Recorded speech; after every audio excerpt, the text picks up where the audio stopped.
So, welcome to the Captain's Table.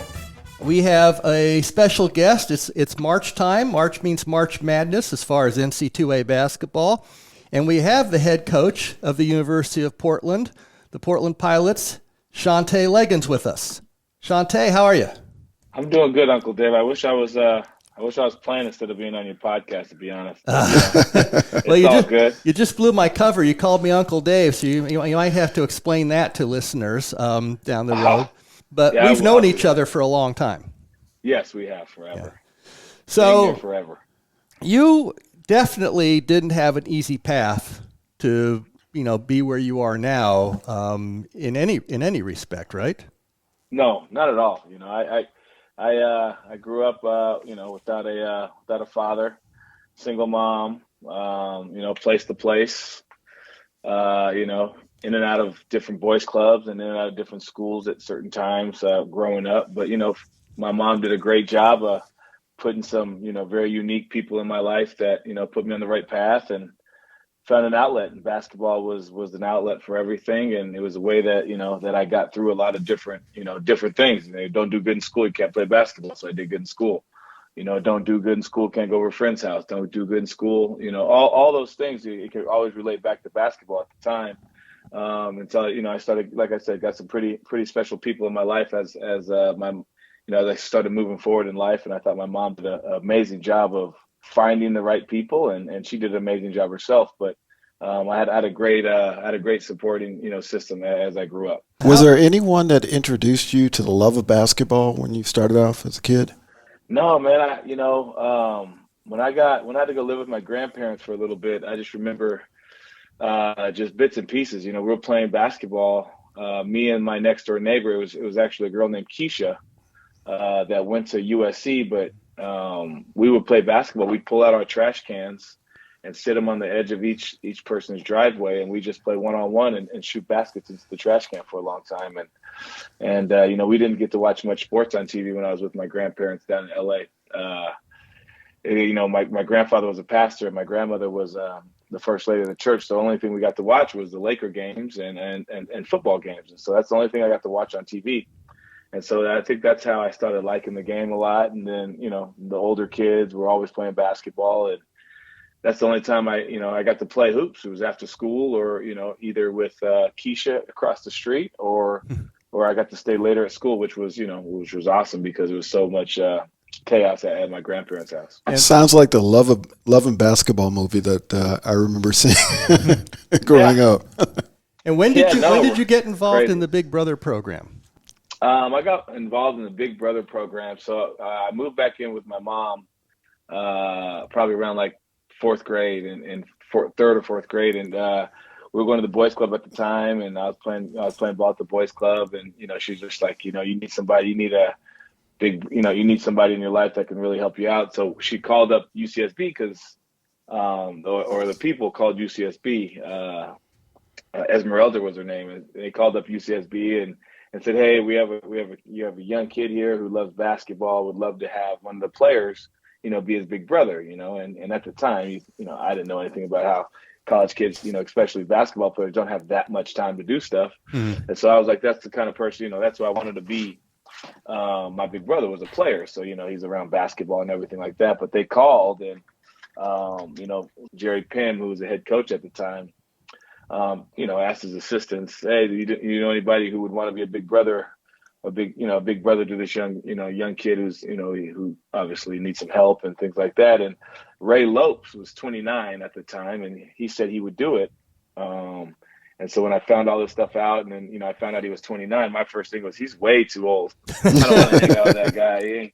You wanted a playmate besides a big brother. Yeah. Yeah. I wanted a player. And, but my mom says, no, you're going to do it. And, the rest is history. He's been in my life since about, going at fourth, fifth grade. And he was a college coach at UCSB. Then, just like everything else broke my heart. And, I didn't know about the profession. I thought he was going to be there forever.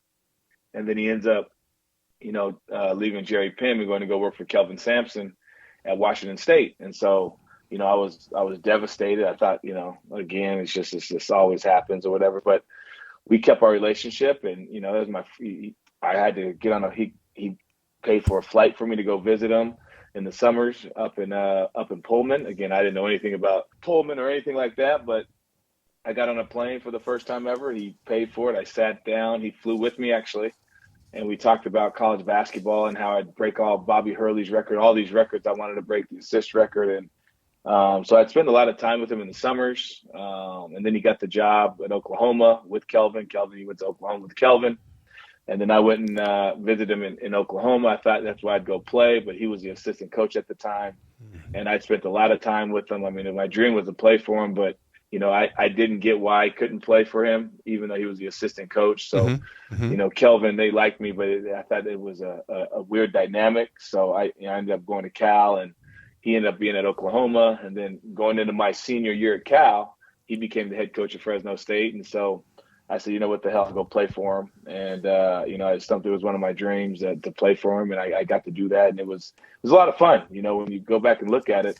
And it's funny because I talked to all these kids about fit and, what they need to do with, where they go. It was the best year of basketball I've ever played. I was the best I've ever been in my whole entire life. It was my redshirt year. And then the next year I averaged about 16 points and 6 assists a game, or 15 and 6, which was amazing. I was part of a team and I was a big part of it. So, it helped me see. So you had Ray behind you all this time, but you had Sal Rodriguez. Yeah, I had Sal Rodriguez at the boys club.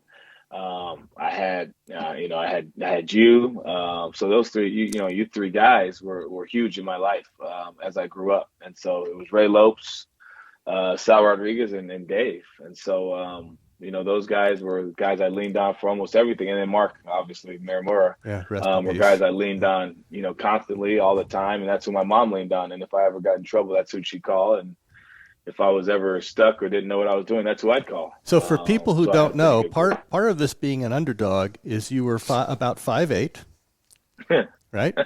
Yeah, well, I'm 5'10", but you always call me. I'll take 5'8". I don't know. I think you're stretching that 5'10". Don't let him cheat you out of those 2 inches. I'm sorry. No. I tell you. But you were also, if we're going to call you 5'10", you weren't one of those 5'10", 190-pound guys like an NFL, undersized cornerback. Not even a little bit. You were a light 160 maybe, right? Yeah, I was 160. Going into college, it was a big deal because I was 160, I was actually 150 something going in. I was 17 when I took my first, went to college my first year. And then I'm a July 30th baby, so I turned 18. But I was like 150 something going into my freshman year. And then I got to my playing weight was about like 175 my senior year of college. But I was always really, thin, but I was really strong out here. So, okay. So even if you're 5'10", you're still a small point guard. Very, yeah. And not to embarrass you in front of whatever this audience is going to wind up, being. That means you're about to be embarrassed. you would not say you were the most athletic kid, right? No, you're not running a 4.40. You don't have a 3-inch vert. You don't have super long arms. So no, none of that. No, I had none of that. But what I figured out young is I could manipulate the game the way I needed it to happen at certain times. I could get my teammates to really feel like they're, in a certain spot. I could manipulate the defense and find guys, and I could shoot the ball really well. So when you could do those things, and I understood the game really well. But it all, I always thought I could figure games out and how to win them. It didn't matter. You just got to win that one game, and I thought I was really, really good at that. Yeah, I was not athletic at all. You had to be a pretty heady basketball player, obviously, if you weren't that athletic, and yet you scored 15 points a game in your senior year with about 6 assists per game. You were someone who obviously had a good feel of what the game was supposed to be like.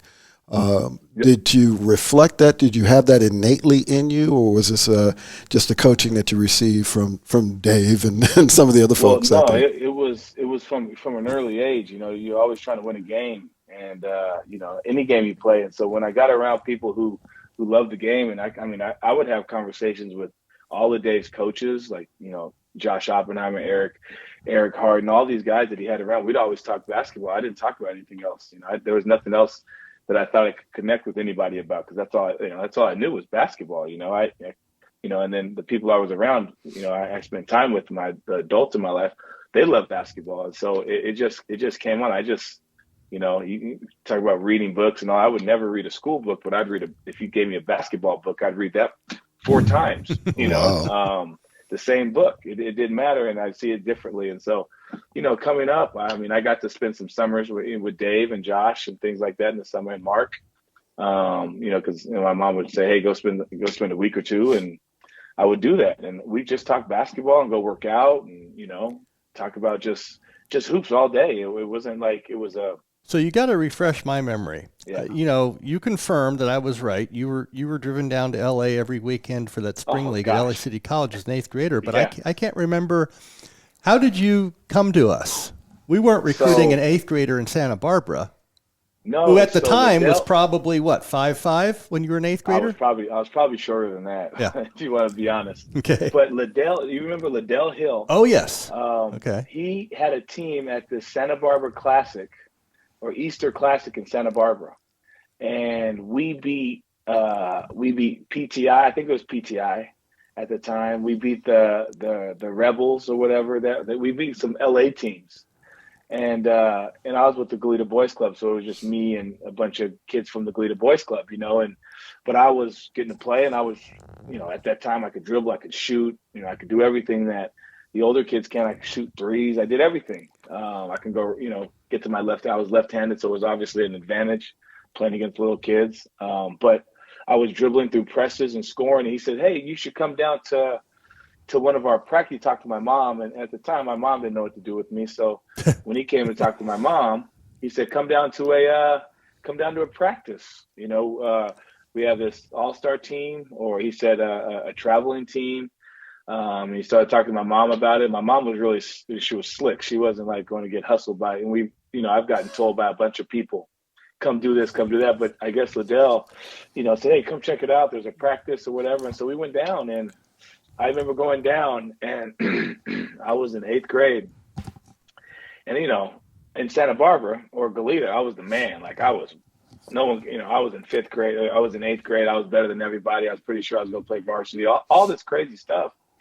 And I get down there, and the first drill we do, we're doing the finishing drills, and then we go 3-on-2, 2-on-1. And there was a kid named Tariq. I told you the story. He had tattoos on his, he had tattoos. I was that's blown right. Tariq away. Bragg from Westchester High School. Oh my God. That's And right. he went and dunked the ball on a 3-on-2, 2-on-1. And we had a water break, and I went and told my mom, it's time to go. This is not for me. These kids are out here balling. This ain't for me. And I just remember her saying, I drove down here, you're going to stay here, and we're going to go through this. So, so after that first day, I was scared, to be honest. I was scared the first 30 minutes of practice, and then you started playing, and then I couldn't get enough. I would always come back down to Santa Barbara and my practices and what I learned in LA and with the in practices down there, I would take them down, and I would do the same thing during that whole week until that next Saturday. I would do it against the kids that I was playing against. I would do everything that I learned that whole week, and then Saturday I would go up there and see if I can do it against the better players, and then I started again on Monday. I'd go up there Saturday and Sunday. My mom would drive 2.5 hours both ways. And, for her, she said it was the best time of her life because we got to spend, 4 hours in the car together, and, me ripping and running and not, being able to stay still. That was a time she got me for 4 hours. Yeah. Your mom mentioned to me she liked it because she was able to actually have deep conversations with you. Oh yeah. She asked me everything. We talked about everything. That's when we became super close. Me and my mom would fight. I was always, upset that I had to leave early when I was younger and different things like that. But having the opportunity to have that time with her, and then, what'd you think about today? And she learned basketball. She knew everything about hoops after a little bit. She was with me, and she knew that's what I loved. And I mean, we talked about basketball players. She could tell you anything about a player. She would give your opinion about it. Dave knows she'll give an opinion about anything.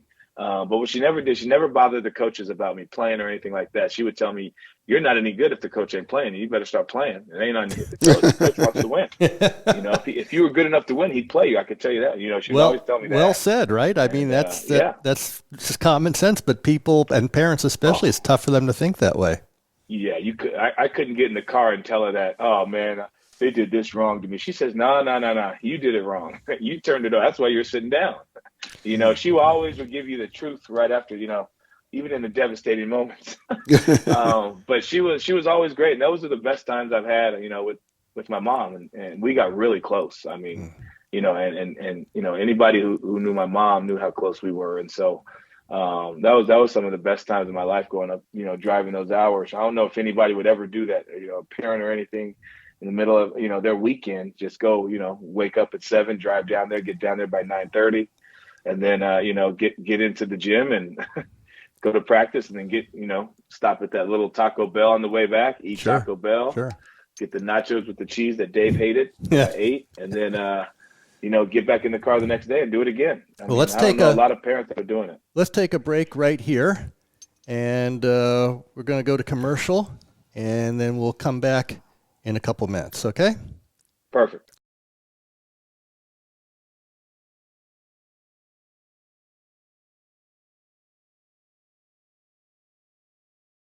So welcome back to the Captain's Table with our guest, Shantay Legans, current head coach of the Portland Pilots. And when we left off, we were hearing about sort of his upbringing as a young basketball player and his experiences. And I want to jump now. We're going to skip past high school and all that stuff. We're going to do a little bit of high school because we got to talk about your recruitment. Because, again, you had one offer, and you were playing for our club team, the Los Angeles Rockfish, and you had some pretty good teammates on that team. And I'm trying to remember if you weren't you obviously weren't the first to be offered, but were you the first to commit? I was. My grandfather. I was. You get all the recruitment and all those things, and you get schools to the East Coast and all that kind of stuff is going back. All this crazy stuff, and when my grandfather was, alive, he always said, hey, you just got to go to a school that you like. And once you pick a school and you're done, just deal with it. And so when Cal offered me, we went on that visit, and I told the boys on the visit I was going to go. And then I had to talk Brian and Nick into doing it. I know, Brian was thinking about it anyway, but once I committed, I thought that was them for, them to go. And the recruitment process was weird for me because, like you said, it was pretty much the only West Coast school that offered me. I thought it was your only offer. No, well, we had nothing. It was Gonzaga. Gonzaga called, and they did all that. And then I had all the stuff when we went back east for the Bob Givens and different things. I had small, schools from over there offer me and do things, but it was the only school on the West Coast that ever offered me. So, okay. Duquesne came in because they hired Josh Oppenheimer. They wanted to get the starting 5. It was they were trying to get me. I wasn't a dummy, I knew what it was. They were trying to get me to get my teammates, because I was close with everybody on the team. I had a kind of personality. And so I was friends with, every guy. There was no cliques on that team. And, it was one of the best teams I've ever played on, at least talent wise. And so, I think, a lot of schools said if we could recruit Shantay, then he'll probably bring at least 2 or 3 of his teammates with him, and that's at the time. I mean, everyone, recruited us that way. And it was pretty cool. It was a good thing. I mean, I was on the team with Brian Weathers, who was a top 50 kid. I was on the team with Nick Vanderlaan, who was a top 50 kid or should have been. I was on the team with Delron Johnson, Raphael Baruman.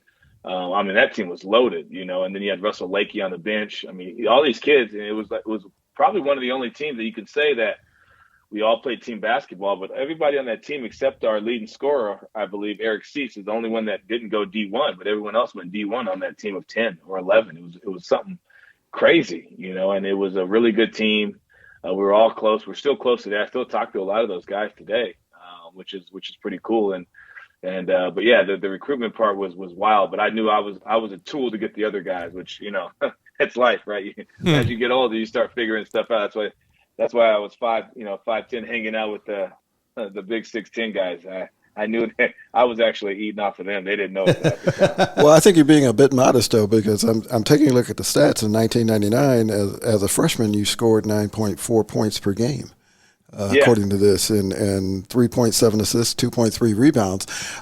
That's pretty good coming in as a freshman, going into Pac-10 I believe at that time, not Pac-12 just yet. Yeah, Pac-10. Yeah, Pac-10 basketball. Don't mix me in with the Pac-10. We're Pac-10 babies. Yeah, exactly. When ballers balled, is that what you're saying? saying? Yeah. There you go. When they were hooping, when you had to play against Stanford, who was number one, flip around and play Arizona, then flip around and play UCLA, and then flip around and play USC, and then Oregon had Brittany. Yeah, that was crazy. Absolutely. It was fun. No, I was in a good spot. I like you said, I knew the game, right? And I knew how to play it. And, there was really talented kids on our team. There was a kid named Circus King. That was a senior when I was a freshman, very quick, couldn't shoot it. But he was very quick. So I knew he couldn't shoot it, but I knew I couldn't guard him. So I'd let him shoot every shot in practice that he wanted to shoot. Anything you wanted to do outside the key, I'd guard him at the free throw line, pressure. And I'd be like, why would I pressure this kid? He's faster, stronger, and then the other kid that was one of the most talented kids. And I wish if he was playing today, I'd make sure he's on my team, was Dante Smith. He wasn't, he's what everybody loves today, right? A guy that's not a point guard, but a guy that's not a two guard, but he can handle it. He can score it. He's more like a lead guard, but at the time, no one knew how to use him. And so he wasn't a point guard, so he couldn't really run the offense. And he wasn't a true two guard because he was like 6'3.5", 6'4", right? So, he was in a bad spot, but he was probably one of the most talented kids I've probably ever. That's a great lead into something I want to talk about with you. So you get this scholarship, and we've heard a little bit of a rough upbringing coming up and all that. So you get this scholarship, you're thrilled. You go to Cal, and then I get a call from you. I think at the end of your first week or something. Do you remember you were upset? Do you remember my freshman year? Yeah, you remember what you're upset about? Oh, probably something. What was it? Okay, so Dante Jones had been the city player of the year in Baltimore. Yeah, it was like Dante Smith. Dante Smith. I'm sorry. Yeah. It was like a big deal that Cal was able to go to Maryland and get this kid, right? Yeah. So, and they brought him in to be the point, right, at the time. Yeah. And so you were playing the first week, and in the scrimmages, you were with the walk-ons and the scholarship guys who basically didn't play versus all the kids that were like in the first 8 or something, right? Yeah. You were calling me to tell me, Dave, we're beating the best guys every time that we play, and I'm beating Dante, and still he's the number one guy. And I think I said something to you like, "What? Have you been at school for 4 days? I mean, can you?" Oh yeah, no. I remember now. I was ready to pack my shit and go. I was ready to pack my stuff and get out of there. I do remember because I didn't call my mom. I called you and you told me. You said tough. I forget what you told me, but I remember you telling me just keep doing it and you'll be fine. But I do remember So I was part of the Gold Squad the first couple of weeks of practice, and so the Gold Squad is exactly what I was on their team with the walk-ons and like the guys that never played the year before, and it was playing against all And so the thing that was really killing me was when we go back to the it's not like nowadays how the guys act, but we go back to our dorm rooms and we start talking trash about the day. Now everyone's too touchy to talk about things, but we go back and talk about how I killed and you killed and I beat you one-on-one. And so we'd go back to the room and I'd be like, we beat y'all. I'd be talking trash, and then what they could always in the whole conversation with was, you're with the dudes who ain't playing, bro. Shut up. And I'm like, we beat y'all, and he said it don't matter. And so I just remember they always would tell me that because I live with Joe Bryan and Nick Vanderline. So Joe Ship, who's a LA kid, Brian Weathers down from played with us down there, and then Nick Vanderline, and then myself. We all lived in the same dorm, and so they were with the players. They were hooping. Yeah, again, I was the guy that they just brought along for the ride, pretty much. And then as the year kept going, my whole thing was to win every drill. Make sure your teams, you beat the other team. You outplay the point guard. You don't turn it over. You don't do anything. I went. Once the season started, I went like 4 or 5 games without a turnover. That was one of the things I was most impressed about. And I was shooting I was a top shooter and like one of the top 5 shooters in the country from 3. I'd be in the gym all day, and so that really fueled me because I'm like, I'm killing, man. Why am I not playing with the dudes? And so. It's just funny you brought that up because that is something that they would always end it with you're on the gold team, man. Yeah, this is it's part of your being an underdog, and I want to say that it actually only took 2 weeks. I think at the end of 2 weeks they made the switch. It's like, okay, you're off the gold squad and you're playing with these guys. Wow. And I think you articulate it very well, that it wasn't that Dante wasn't a very good player, but but they didn't know what to do with him since he wasn't a one, and they brought him in to be a one, and he didn't have the feel for the one. It wasn't a talent thing, a physical talent thing. And so they needed somebody to run the club. And you know, coaches are always watching. I still tell point guards, they're looking at the score when they're looking at point guards. Is your team winning? Because you're like the quarterback of a football team. That's exactly it, you know. And I will never say I was more talented than Dante. Dante was so good at basketball. Like when I got there in the summer for summer bridge and we were playing pickup, I'm like, man, well, looks like. And he was a freshman. He was a freshman because he redshirted the year before. I said, well, looks like him and I are going to be. Looks like he and I will be battling it out for a long time. I'll be, you know, carrying his bag, so to say, because he was that good in the summer. And then once, you know, and this is what a lot of kids don't think of. Like I wasn't a really good at the time, like a really good pickup ball player. You know, I needed to know what we were trying to do to win a game. Pickup ball, you're hooping. It's talent. You're just going out there, you're rolling the ball, and I'm gonna make a play, and I'm gonna be able to, you know, beat this guy, and I know I can make a talent play. I was talented, but those guys are uber talent. He was unbelievably good at basketball.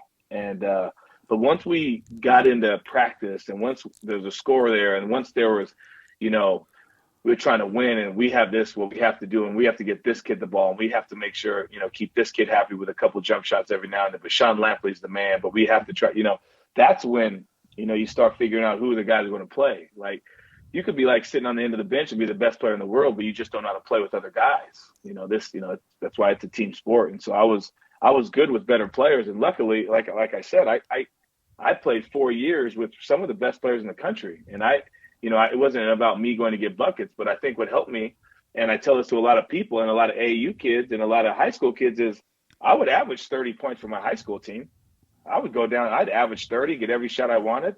And I'd go play with the Rockfish and get like 9 points and have like 15 assists and win all the games, because I got the best of both worlds. I got to be the man, but then I also got to be a part of a team that had a bunch of men or a bunch of the mans on their team. And so I figured out how to do that. And so I thought that really helped me. In my development of understanding, like, when a team needed me to score and when a team didn't need me to score. And so I think that helped me too once I got to Cal. Sounded like you were a natural floor general, having some understanding as to the attributes of your players, your competition, seeing who would be best utilized in various positions. And so you were a distributor and certainly understood your worth and your talent.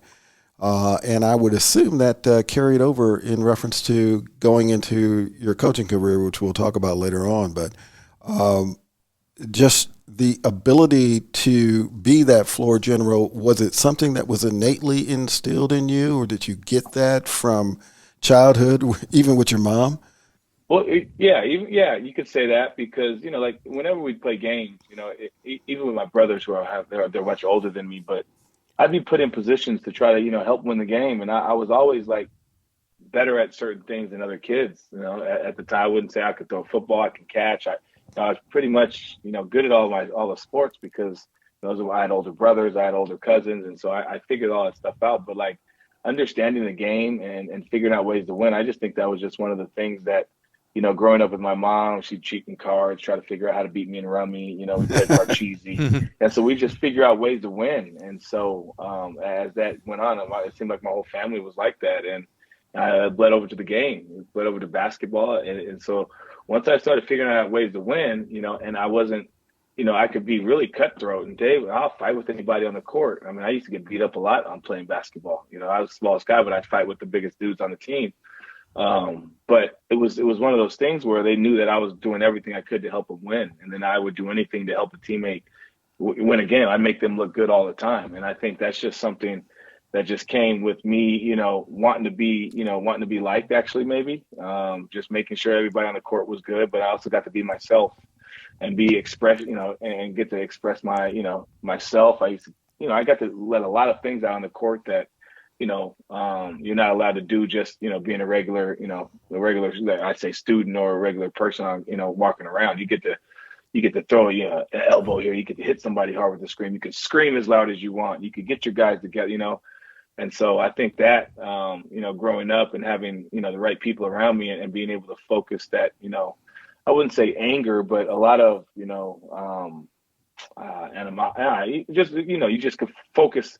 You had the right people to start focus you in the right direction with a lot of different things where you didn't have to lash out, in class. You didn't have to lash out, just doing something stupid. I was actually really blessed with having, like I said, those people in my life and these coaches that put me in the right direction and understood that, this kid actually pretty good at basketball. He has a future. And so, I do want to clarify, really when you were with us anyways, never once was I tempted to get up and say, Shantay, shut up. No. No. And I wouldn't stop talking. No. No. Solomon Hill, I had teammates. I was a talker and I didn't stop talking. The game would start. I'd start talking to the other team. I'd start going, and I had no problems with him. We played pickup ball. I'd talk. I would get in fights with Solomon Hughes when I was in college. I cut him off. They held me back. He punched me and right in the mouth. I got hit in my mouth by a big 6'11" guy.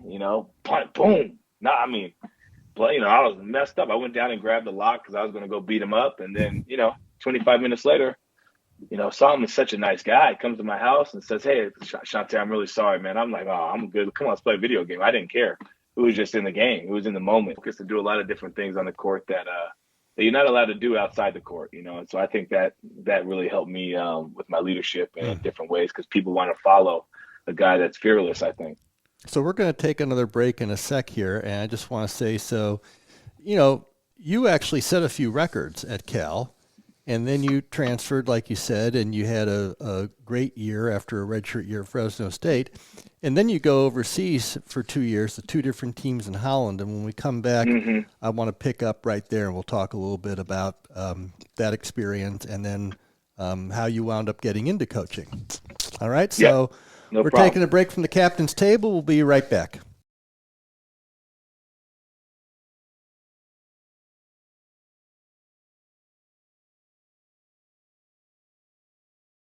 And welcome back to the captain's table, and we still have Shantay Legans1, who's got a lot to say. Very articulate young coach with a bright future up at the University of Portland as the head coach of the Portland Pilots basketball program in the WCC. So when we left off, we were talking about we've gone through your college career, and then you played pro ball in Europe for 2 years in Holland, right? Both years. Yeah. In Holland, I played 1 year.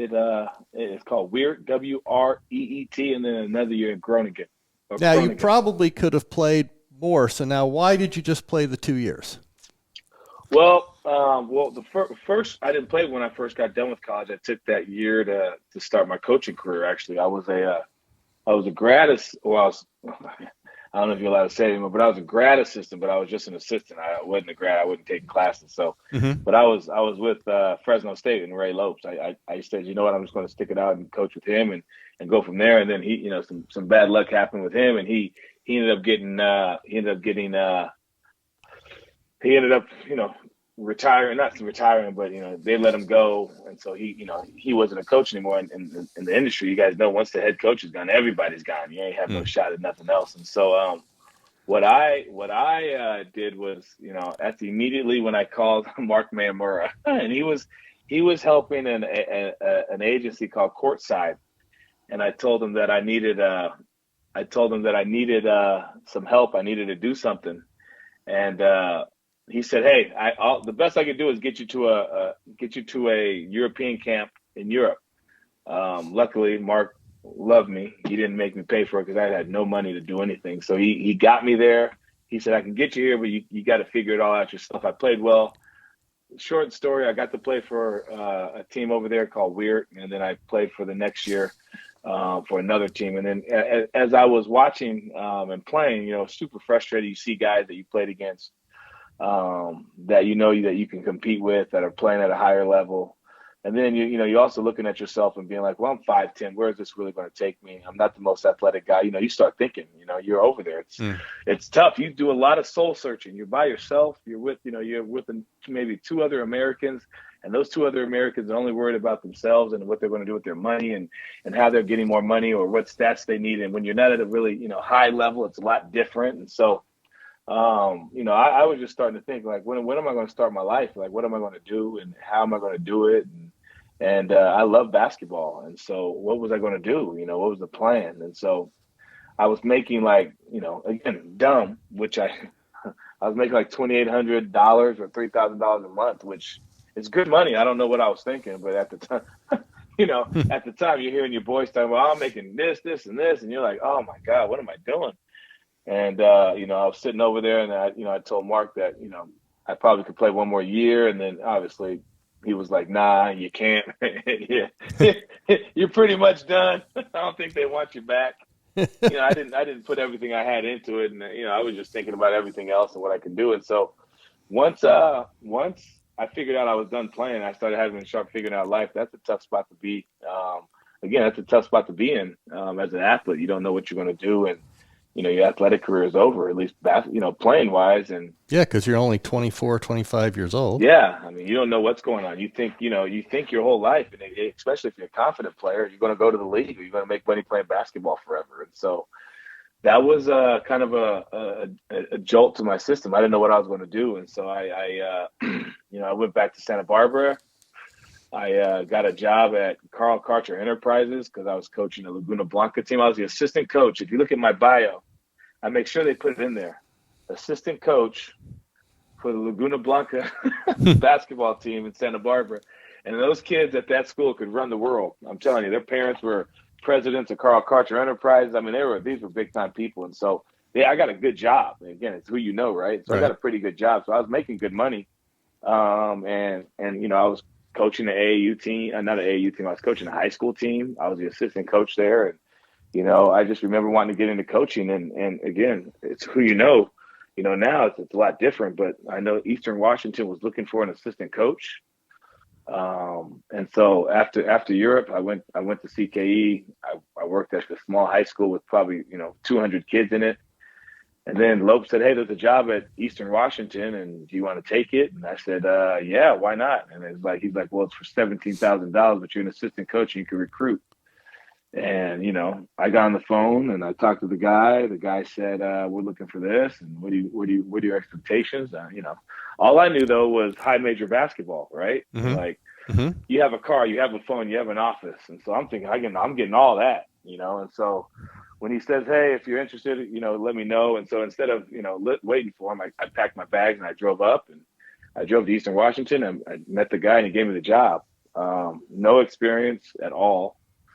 I don't know how far this goes, but I lied about everything. I remember calling you and asking you about all these players and everything I needed to know. And I wrote them all down and I act like I knew them all. And, I name dropped every person I've ever known, How were the other coaches, since you were inexperienced? Did they actually really help you to get into the job and a routine and the things you should be doing, or they kind of just? No, it was a tough go. I mean, Jamie Matthews was the associate head coach, and I became close with him.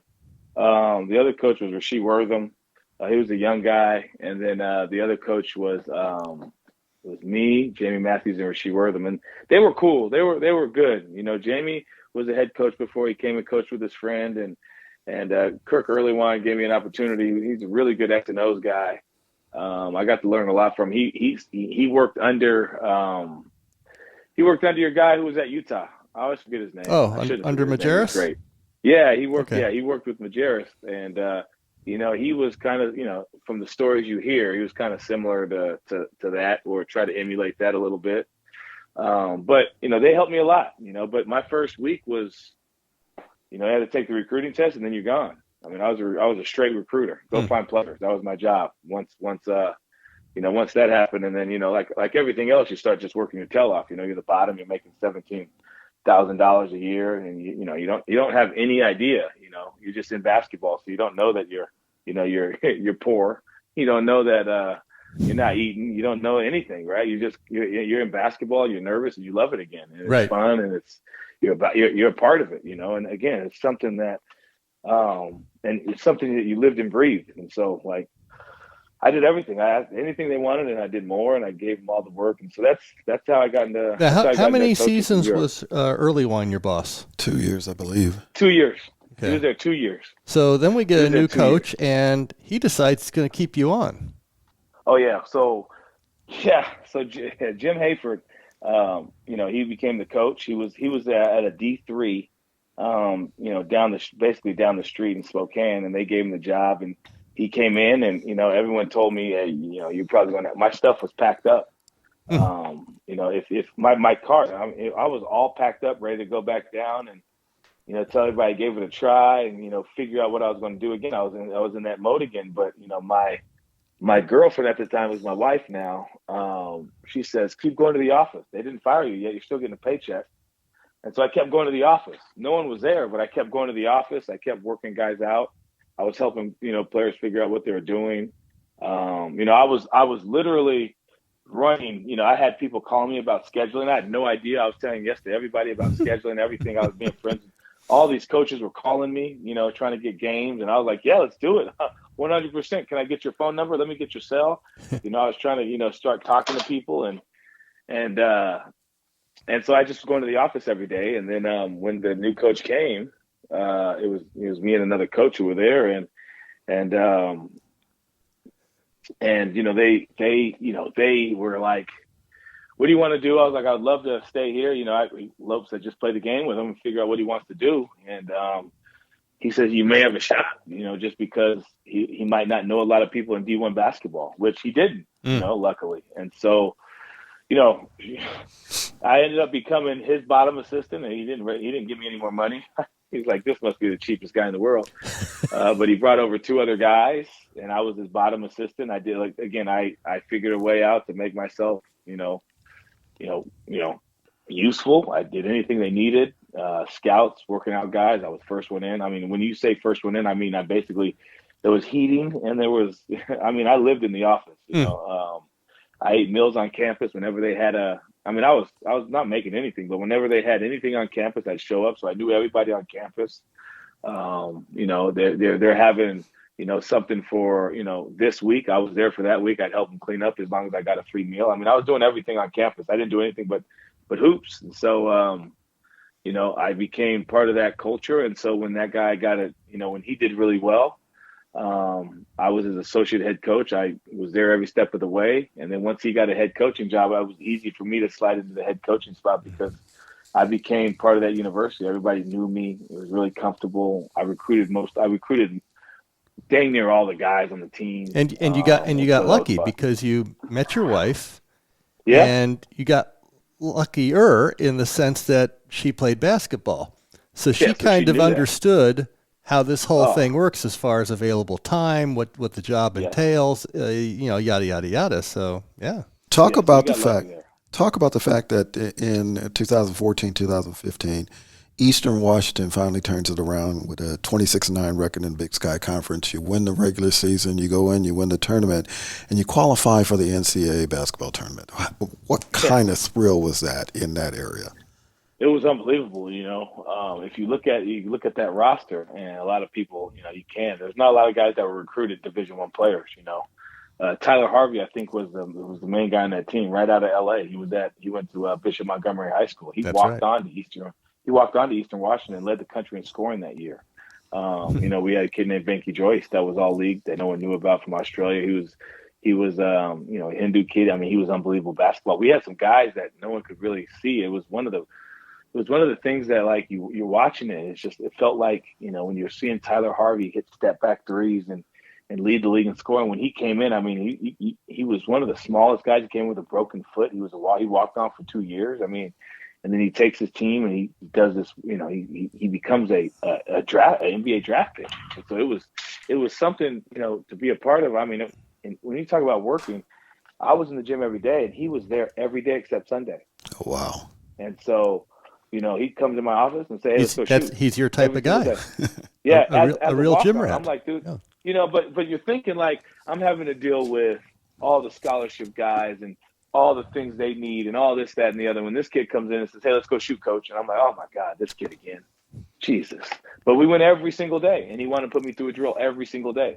And so it was like, hey, what should I be doing? I said, let's go. I'm here every day. And so he came every day except Sunday. And he's making, he just sent me a picture of him and his wife. He just had a baby. But, that was an unbelievable basketball team because they were all together. They all had one common goal. And that year before that, we were close. We didn't make the conference tournament, but we were right there. We were a game and a half behind us. So that next year, they really blew up. They became a real close team, and then it just took off from there. Wow. And then in March of 2017, you become the head coach, as you had indicated before. Yeah. Could you believe that you were actually the head coach of the university at that time?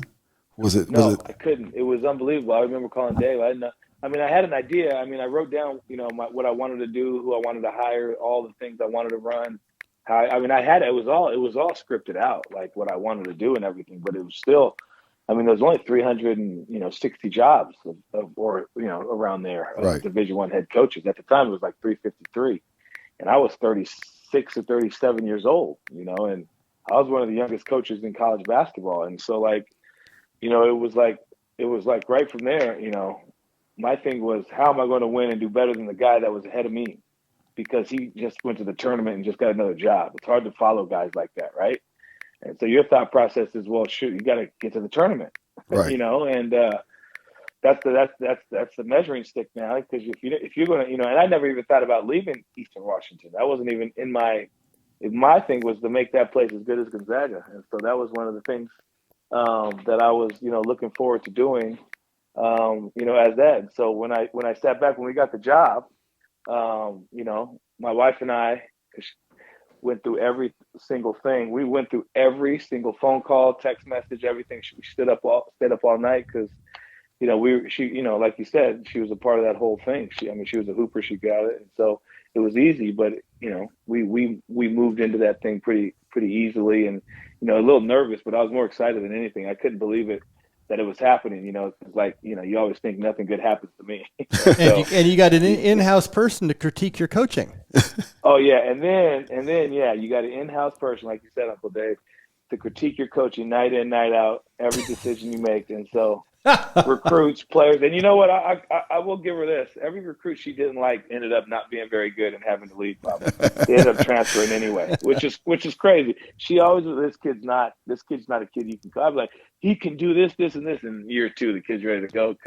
Couldn't do it, And so she has been on point with that. But no, it was you just once you got it, it was just like, okay, where's the contract? Let me sign this paper. I remember giving Bill Chase one of the biggest hugs in the world because you see it happening, but you just don't believe it's happening. Right. And so Bill Chase was the AD at the time, was now in North Dakota. Once Jim Hafer took the job in Seattle, I thought 1,000 things were going to happen. It wasn't going to happen for me, this, that, and the other. It's just impossible to happen. And the AD called me in my office, called me into his office and said, hey, would you like to be the coach?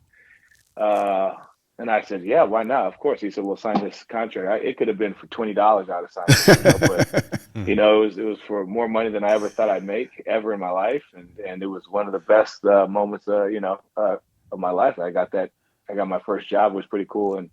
And I just remember sitting back and not really believing it, or waiting for something bad to happen. And they'd be like, no, Jim Hafer's coming back. Some bad stuff happened. And, he wasn't able to sign his contract. So you won't be, your contract, I was just thinking of every possible, negative scenario that could possibly, occur. And so it didn't. And, we the rest is history. I was really excited about it. So you went through 4 straight winning seasons, doing an excellent job of coaching there. And then in 2020, you won the Big Sky Conference Coach of the Year.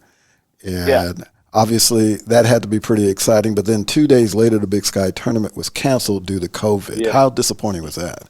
Well, it was a really tough time at that time. So we went to the tournament championship every single year I was the head coach at Eastern. And so my first year was like, we had one of the better players. Our second year, we had some guys miss and we weren't the best. And then we ended up being really good in the Big Sky, getting third and going to the championship. And that next year, what you're talking about is the year we really played well. What's crazy is I've never missed a practice or a player. I never missed a practice as a player or a coach, but that year was extremely hard because, COVID hit and we couldn't make it. But on that Monday of the championship, we had 2 games to play for the championship. My mother passed away. Oh wow. And so it was one of the craziest things ever because I mean I was going to go to practice. I was I had everything ready. I had a plan. I talked to my brother. I walked into the office and started going to the basketball court, and I was just trying to think about what we're going to do, and I couldn't do it. I broke down and had to go home. It's the first time so I missed our Monday practice, and then everything settled and we talked about everything, and we went and won that championship, and it was like. My brother's always give me a hard time. She says, well, if you ain't going to be able to if she wouldn't be able to go to the NCAA tournament, my mom, she's definitely going to drop COVID on us so we can't go anywhere. So, and if you knew her, you knew that was the case. But no, it was really tough, but I felt good about, where the program was. I felt good about winning, a league championship. I felt good about a lot of different things. It was just a very sad time because my mom passed away, and but I got to see, during that time, we got to see, cause I had some friends that I was really close to come to my mom's service, and I haven't seen them for a while. We got guys together. Uncle Dave was there. I mean, it was very, it was bittersweet. I got to see some people and hear some stories about my mom and different things like that. So the next year I knew we had to be really good, and everybody came back except for the MVP of the league. And so we did it again the next year. All right, we are ready to take our final break, and then we will come back and finish up with our guest, Shantay Legans. And hang in there. We'll be right back.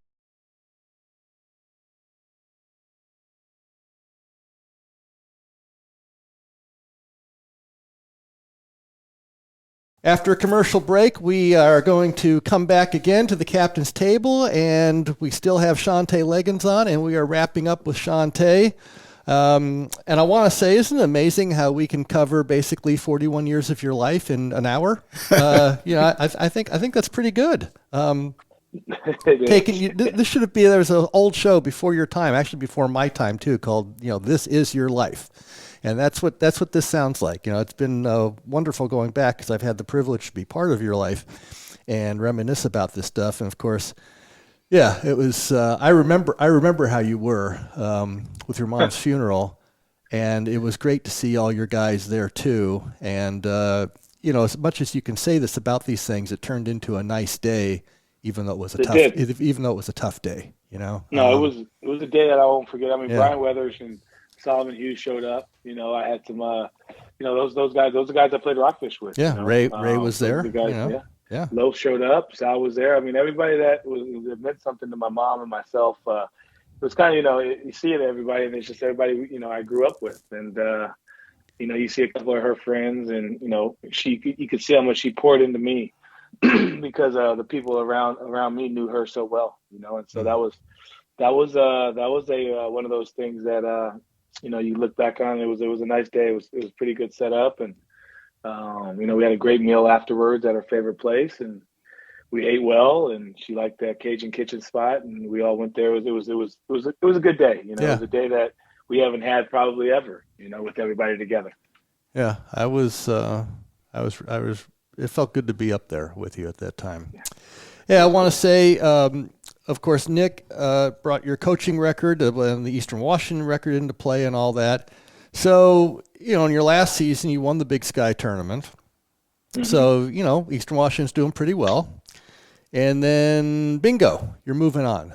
So, was that a little bit of because you had, I guess in a way you could say Hayford built it, but then you built it up, similar to Mark Few coming in at Gonzaga after Dan Monson. So, I'm sure you were ready to do something else because you like a challenge, but it couldn't have been a snap decision. Boom! To all of a sudden to say Portland. It was crazy because my wife and I didn't mind being at Eastern Washington. She's from Serbia, and so her only place she's been was Eastern Washington. We went and played basketball there, and she spent her whole time there. I was there my whole time. We had our kids there, so we felt really comfortable there. But the athletic director at the time, not the person who hired me, we got a new athletic director who came in, and she didn't want to give me anything on my contract that, would resemble, being the best team in the conference for the past, 4 years. And so, being the all-time winningest in 4 years, win percentage-wise in the Big Sky was, it didn't mean too much. And we just went to the tournament, and we haven't not been to a championship. And so, she was really like wishy-washy with our contract and how she wanted to do things. And it really made my wife and I feel really uneasy, especially, now you got two kids and, you're not living, 16,000 and just, living in the office. Now you got, I got two little kids and I have a wife now. And so it's like, now you got to figure out what we're doing, for the family. It's not just me anymore. If it was just me, we'd figure it out and we could roll and keep it moving. But we have a family now. And so now the priorities change, a bunch. And so when she wouldn't, budge on, giving my assistant coaches, a full year, she wanted to give month-to-month contracts, and me a 6-month contract. I'm looking at every coach in our league; they got guaranteed contracts. I had a 6-month. So if I'd have got fired, they would have been a 6-month deal. And so I'm like, that's not. I got an agent, and I had him look at it. He said, "This is the worst deal in college basketball." And he put something together for me, and he said, "Hey, this is pretty much on par with low budget, schools and this, that, and the other. You just want to be compensated for just 1 year, even. It's not even for the fact that it's fully guaranteed." And the things she would say back were, they weren't very truthful. You can't have guaranteed this. I'm like, well, Washington State has that, and UW has that, and Gonzaga has that. I said, I'm just asking for a year. So, anyways, I didn't feel really comfortable about it. I did love that place. We had a really good team. All the kids would have came back, and so when I was, approached by a couple schools, I said this was a school that I was really excited about because it was in the Northwest, which I don't mind at all. And it was in the WCC, which, has multiple bids going to the conference tournament. Going to the NCAA tournament. And it has some of the best coaches to coach against, Mark Few and Randy Bennett and those guys at the top of the league. You get to coach and challenge the best player, the best coaches, especially from where I was coming from. So I was really excited about that. And so it was very exciting. It was challenging. I was told, don't take this job because, it's not a really good one, but I'm looking at the job I was at and, where it went from and, where we got it. And I said, why can't we do that here at Portland? Portland's a great city.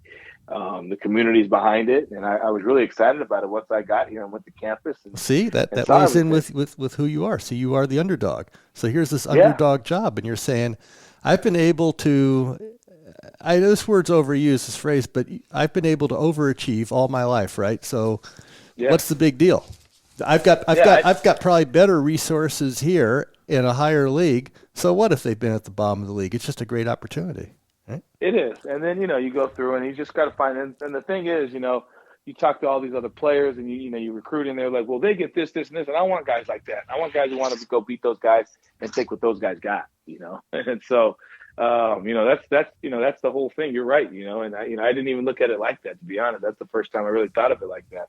Until you said that. And so, I looked at the job and there were some other ones that opened up. I just thought, particular Sin City wouldn't be good for me. Knowing who I am and, what can happen in certain spots. So I said, there's no way you want to talk about food. It's all in one spot, Uncle Dave. And so, that wouldn't have been a great idea for me. So no, we saw this one and this, the athletic director here was always honest and straight up with me. And, I thought it was the best spot for me. And, it's still on the West Coast. We get to get down there and see people and my family could come to games. I could see you guys at games. And so it was a perfect fit. It wasn't like, oh, this is the, I haven't been given, this is the job. There's a, you got a $50 million budget. No, it is what it is, And so, I'm lucky to be here. I'm really excited about, what we could do here. But you've now been a head, I'm sorry to cut you off. You've now been a head college coach for how long now?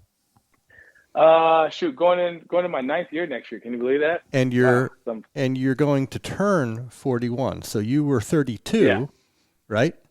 And you're still considered in that profession a young coach, and now you have 9 years of Division I head coaching experience. So, Sorry. So I'm going to my 7th year. Seventh year. Okay. So Portland, maybe right now is still suspect, but I would imagine you're a pretty hot prospect out there as far as people know your name and look for this guy. He's a rising star in the profession type of a thing. I mean, I know you don't think about it that way, knowing you and also knowing your job. You don't have time to sit in front of the mirror every day and tell yourself how great you are and how wonderful you are. Yeah. But you are aware of that, right? I mean, you're in a pretty good position, I would say. No, we are. We are. I mean, you look at it and you always, it's crazy because I just had a teacher conference meeting with my about my daughter, and she compares herself to everybody else and what where they're at. And it's funny because I'm like, why would she do such a thing? And then I get home and I'm comparing myself to all these coaches that are going to the NCAA tournament and all these coaches that are getting this. I'm like, gosh dang it, that's where she gets it from. Me and my wife, we compare all the time. It's just, it is what it is. But we also, sometimes look on the bright side of things and say, we're actually in a good spot. We've done good here. The athletic director likes us here. You get, guys will come to you and tell you, I don't look at the Twitter stuff as much as the next guy, but, Twitter says nice things about you when jobs open and, you see all that kind of stuff, but you're humbled because you just got your butt kicked all season long by all these coaches that you said you're better than. And so now you got to go back to the drawing board and come back next year and be even better. And so, it is good, and it's really hard to get in these spots. And when you look at certain coaches and you see how long they've been there, you instead of, being a hater, what the kids will say, I'm more of a guy that, appreciates, how they got there. And so, I want to, looking at Mark Few, he's been there forever. Looking at Randy Bennett, he's done it for 20-something years at the same spot, doing it the right way. And he's got a team in the NCAA tournament and, playing for championships. That's the goal, man. That's what you want to be doing. You want to play for championships. And so, you look at that and you see yourself, but you see yourself still far behind some of those other guys. And you just want to keep edging closer every day. You want to keep getting better and going after those guys, man. Just like when I was a player. Yeah. Go after them. Like there's nothing else there. Well, you have the drive. I have no doubt that you're going to get there. Hey, that is, we've run out of time for this show. And actually, we could probably do a 2-hour segment with you and get into other stuff too. But an hour is all we have. And, for Nick and myself, you were a great guest. And I think I can speak for both of us. We enjoyed talking to you.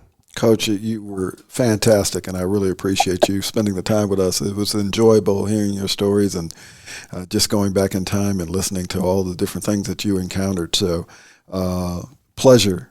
Thank you so much for joining us. Thank you. Dave told me to keep it PG, so we didn't want to talk about any transition homes or anything like that. We kept all that stuff out. So that was enough. We didn't get to the nitty gritty. We'll have a beer or two somewhere in the future and talk about that. There. For sure. So Shantay, thank you again, and I've got to sign off now. We're going to tell everybody you need to tune in tomorrow for another episode of the Captain's Table, and it's going to be basketball again. Thank you.